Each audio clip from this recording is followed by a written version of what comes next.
எல்லா உயிர்களும் இன்புற்று வாழ்க. உயிர் இரக்க செயலை ஆரம்பிக்கும்போது பிற உயிர்களின் துன்பத்தைப் பார்த்து அதற்கு நாம் ஏதாவது செய்ய வேண்டும் என்று தோன்றி செய்திருப்போம். அந்த உயிரின் துன்பம் நீங்கி அது அடையும் மகிழ்ச்சியைப் பார்த்து நாம் மகிழ்ச்சி அடைவோம்.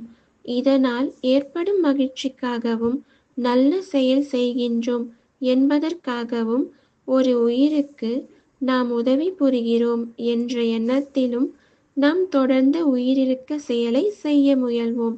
இது நல்லதுதான்.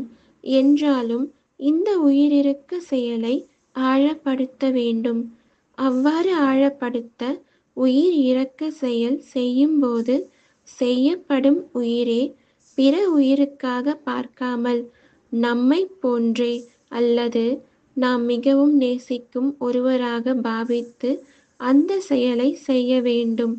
அது நம் குருவாகவோ தாயாகவோ தந்தையாகவோ கணவனாகவோ மனைவியாகவோ பிள்ளையாகவோ அண்ணனாகவோ அக்காவாகவோ மற்றும் எந்த உறவாக வேண்டுமானாலும் இருக்கலாம்.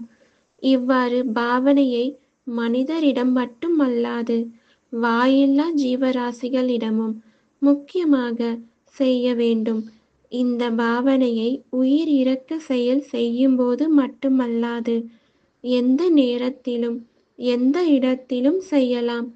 நாம் நடந்து செல்லும்போது வழியில் காணும் உயிர்களையும் பொது இடங்களில் பார்க்கும் உயிர்களையும் நம்மிடம் பேச வரும் நபர்களையும் நாம் ஒரு இடத்தில் வரிசையில் நிற்கும்போது அருகில் நிற்கும் நபர்களையும் மலையில் ஒரு சிறு இடத்தில் ஒதுங்கி குளிரில் படுத்திருக்கும் வாயில்லா ஜீவராசிகளையும் காணும்போது தண்ணீருக்காகவும் நொண்டி நொண்டி அலையும் ஜீவராசிகளை காணும்போது கடும் வெயிலில் உடலில் சக்தியற்ற ஒருவர் வேலை செய்வதைக் காணும்போதும் மனநலம் பாதித்த உயிரை காணும்போதும் குடிகாரர்களைக் காணும்போதும் இன்னும் இவ்வாறு எண்ணற்ற வழிகளில் துன்பப்படும் உயிர்களை நாம் காணும்போதும் மேற்கூறியவாறு நாம் மிகவும் நேசிக்கும் ஒருவராக பாவித்து அந்த உயிரின் துன்பத்தை உணர வேண்டும்.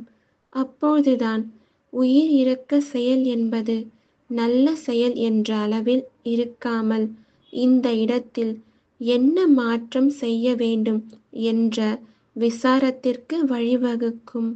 எல்லா உயிர்களும் இன்புற்று வாழ்க.